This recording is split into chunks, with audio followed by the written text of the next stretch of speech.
বিষাক্ত বা ক্ষতিকাৰক মানুহৰ পৰা নিজকে সুৰক্ষিত ৰাখিবলৈ উপায় নম্বৰ 1 এই ভ্ৰম এৰি দিয়ক যে তেওঁলোক সলনি হ'ব।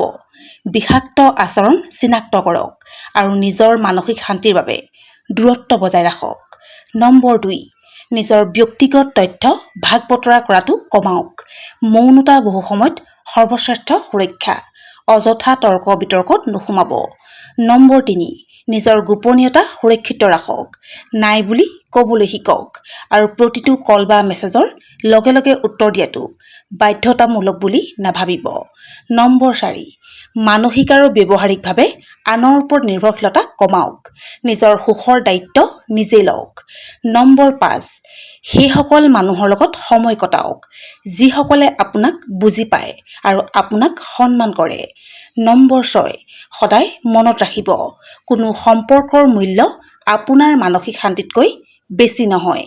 অকলে শান্তিত থকাটো ভুল সংগত থকাতকৈ বহুত ভাল। প্ৰিয় দৰ্শক, মোৰ কথাখিনিত একমত প্ৰকাশ কৰিলে কমেণ্ট কৰিব।